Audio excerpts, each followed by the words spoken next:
What is going on, world? What's up, everyone? It's Zero here. Today I'm bringing you guys a brand new Starcraft 2 video. This one was played at the WCS in Leipzig, and this in particular was the grand finals of that tournament. Spawning here in the top left-hand corner of Neon Violence Square LE, playing with the blue Protoss pieces. He's currently down in this series, but certainly not out of it just yet. His name is ShoWTimE.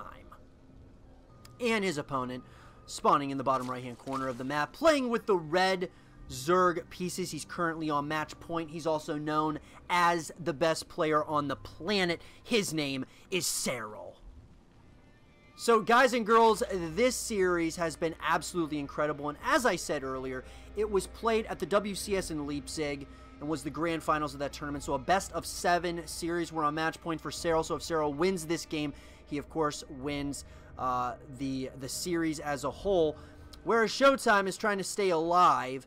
And the big question that remains is he going to be able to fend off the best player on the planet and take it to a game number 7, or is Serral going to show us why he's the best player on the planet and close it out right here and right now? We're about to find out, everyone, as we see what both our players are doing on each side of the map. Seems like Serral's going to go ahead and get that hatch gas pool opener, very standard. And of course, we're going to go ahead, see a little bit of a change up here of pace for ShoWTimE. He's going to go ahead and get that gateway into the Nexus, and then of course probably that Cybernetics core. So a little bit of a change up. He's getting that Nexus a little bit earlier than the Cybernetics core, but nothing too out of the ordinary as of yet. But I'm very excited to see, especially how ShoWTimE is going to respond to going down 3 games to 2. ShoWTimE, as I've said, I believe is one of the best, if not the best, Protoss player on the planet currently. And I think that his Phoenix play is easily the best in the world. But I just think that, you know, ShoWTimE is an incredible player. His micro with a lot of the unit compositions he goes for is just absolutely incredible. But what we did see in the last game, which of course was game number 5, we saw Serral really, you know, bringing the pressure on ShoWTimE. So he made some adjustments and went ahead and just put so much pressure on ShoWTimE over the course of that game, and he really dictated the pace. And when that happens, you really don't stand much of a chance against Serral. But that said, ShoWTimE seems to be going for a little bit, somewhat of a similar build. He's going to go ahead and get that Stargate into his near his main base. And what he's been doing is getting that Oracle into the Phoenixes. And the question is he going to go ahead and mass Phoenixes, or is he going to go ahead and just get, you know, a couple of units out that can maybe do a little bit some damage across the map? We are going to see that 3rd hatchery going down for Serral. Pretty standard. I mean, Serral usually goes for, you know, instead of any kind of aggression, he'll generally speaking go for the really trying to get a macro up a big economy and get a very booming economy before creating a massive army, and then he tries to slowly but surely overwhelm his opponent. And he's done that with absolute consistency, and incredibly so, he's the best player on the planet. So there is that. But that being said, guys, Nemetai's Carapace is just finishing up here for Serral, so he decided to go for, you know, that Overlord speed relatively, you know, early on in the past couple of games. And I love that decision by him because he can do so much, get so much scouting information across the map. We are going to see the Warp Gate research coming in for ShoWTimE, and then we're also going to see, of course, the robotics facility also coming in. So that being said, we are going to see what kind of defense we're going to get out of Serral. He's got a couple of these drones that are a little bit out of position. Or I should say that Spore Crawler was a little bit out of position. But that said, you know, nothing too significant as of yet. A few drones do go down. But it looks like we are going to start seeing the lair morphing in now for Serral. So Serral's going to go ahead and get that lair morphing in. Some of these Zerglings are going to try to start nibbling away at the gateway. And it looks like a warp prism is going to be coming out of that, of course, of the robotics facility. So I wonder if we're going to see a little bit of some drop play as we're starting to see a couple more gateways and now a Twilight Council coming in, as well as a Templar Archive. So we're starting to see the tech of choice by our Protoss player. Looks like a Hydra Den is going to be coming in once again for Serral. So Serral kind of going for a pretty similar build to what he did in game number 5. That said, you know, Serral is basically, he sees exactly what's going on. He knows exactly what's going on. He sees a forge, so that forge is going to be probably starting to get those upgrades going. Most likely, you know, we'll see some of those ground-based upgrades coming out of that forge. Maybe have a couple of cannons to kind of course, protect possibly his natural, or maybe even if he goes ahead and gets his 3rd base. There is a Zergling here that is going to try to scout this out. We are going to see a couple of Archons, and we're going to start seeing some Archon drops. So a little bit of a change here by ShoWTimE. He's going to try to do a little bit of some Archon droppage. At this point in the game, those Archons are going to start going after some of these units. Question is, you do not want to go too far onto creep because it can become absolutely disastrous. Those Queens are trying to target fire down that War Prism, and oh, that War Prism almost going down. That could have been a massive pickup by our Zerg player. That said, some of these Zerglings are going to be starting to run across the map. We are going to start seeing the Hydra upgrades coming in. So, I mean, you know, both players giving each other some respect, and it seems, you know, as we are, you know, approaching the 6.5 minute mark in this game, that both players, they don't plan on, you know, doing too much as far as, you know, they don't want to overextend. They want to just kind of play a very macro-focused game. And I, you know, I love that decision a lot, because we're really going to see is who is better when it comes to the macro game. And I mean, I think we can agree that Serral has proven himself, but ShoWTimE has absolutely proven himself as well as a great player, you know, at the macro game as well.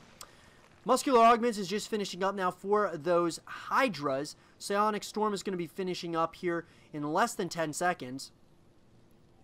And so, you know, that 4th base is now up and running for our Protoss player. 4th base is now going to be coming in for Serral, and I gotta say, I kind of like the positioning right now of ShoWTimE. He's macroing up a nice force. Now the question is Serral going to get a little bit aggressive, and that looks like exactly what he's planning on doing. Charges just finishing up being researched, as well as ground weapons level 1. We are going to see a little group of units that are going to start moving across here. Now the question is, there's a lot of High Templar out. You do not want to overextend if you are Serral at this point in the game. There are a lot of High Templar that can do a ton of damage, really clean out this army composition very, very quickly. It does look like those Zerglings are going to try. They do get one of those Archons. But that said, once again, the creep spread is starting to really move across the map. And this is where the vision really benefits our Zerg player. Missile attacks level 1 is going to be finishing up here in a few seconds. You know, like I said, guys, it does seem like Serral is kind of going for a very similar build order. He's got that Lurker Den coming in. At this point in the game, of course, he's going for the +2 upgrades for the ground-based units.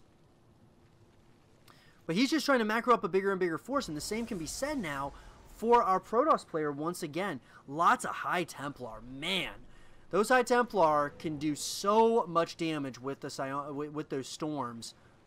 You got to be extremely careful. There are some photon cannons here at this 3rd base location to really protect and fortify the positioning of our Protoss player.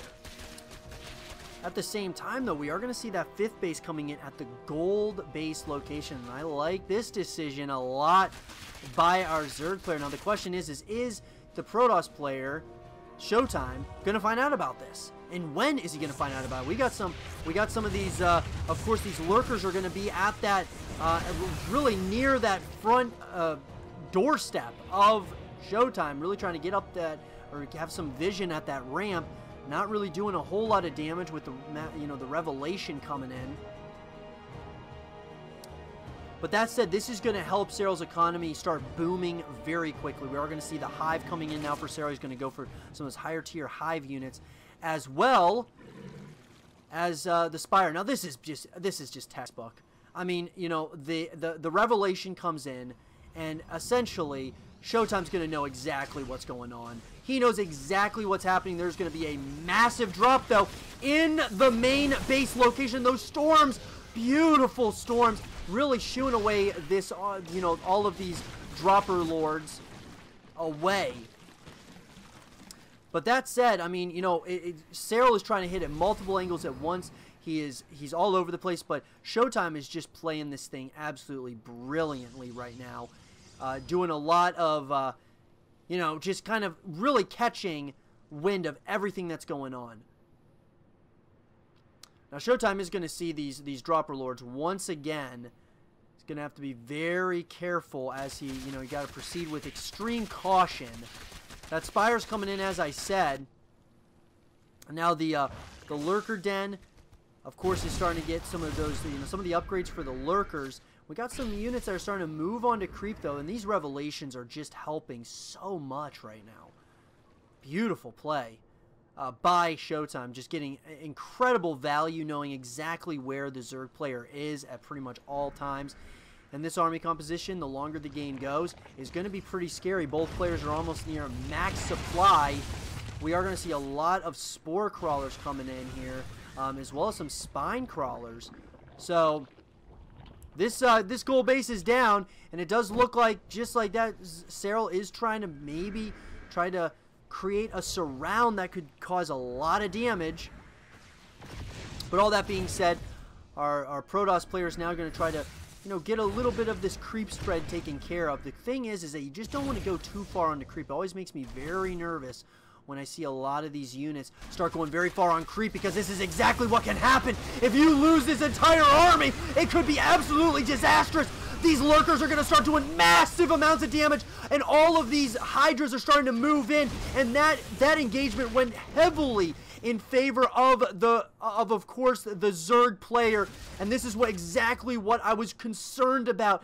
The farther that you go on to creep, the more advantage that Zerg player is going to have. And so now Serral's going to start moving in on that third base location. He's going to kind of rally the troops, it looks like, and he's going to start possibly moving towards that third base, or maybe he's going to go after the main ramp here, which I think would do a lot of damage. The question is our Protoss player going to be able to hold on against this?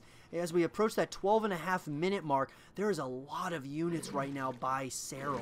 Serral's got a lot of units, and here's what we're talking about. You've got a massive drop once again that's going to be coming in, and now our Protoss player is not going to know about this.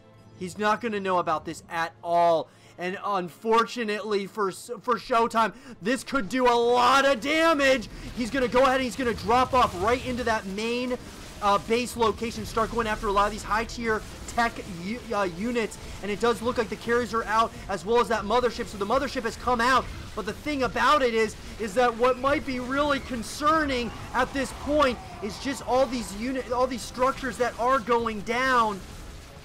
Now, just like that, though, a lot of these units are going to go down to, of course, to our Protoss player.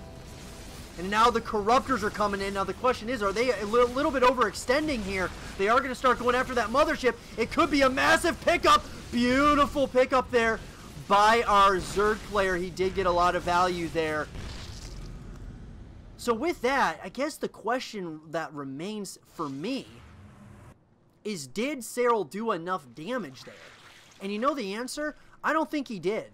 The timing on that mothership, as well as some of those other, you know, units, was absolutely crucial. It was a massive pickup there by the Protoss. And now we have a run by on some of these zealots going after a bunch of these units that it would be in drones, and they're going to go right after that third base location. They're going to try to go ahead and get that third base as quickly as possible. It does look like he might just be able to get it, possibly. If he's able to get it, oh, he is not able to get it. Wow. Unreal, guys. Unreal. Almost taking out that unit of course, that, you know, base would be a massive pickup, but just like that, there's so many Corruptors out now. There is a lot of Corruptors that are going to start going right after. Oh, the carrier gets picked off as well. And I am not liking where I'm seeing ShoWTimE currently. ShoWTimE is starting to be in a pretty bad position, seeing as how a lot of these units are starting to be picked off here. And we are starting to see more and more of these units coming out for Serral. Serral looks like he wants to take out this army right here and right now. He has got a lot of units coming in. And we're starting to see actually the infestor switch, which I love that decision to have some infestors in there, which could really slow down these carriers. Would be a massive, massive ordeal.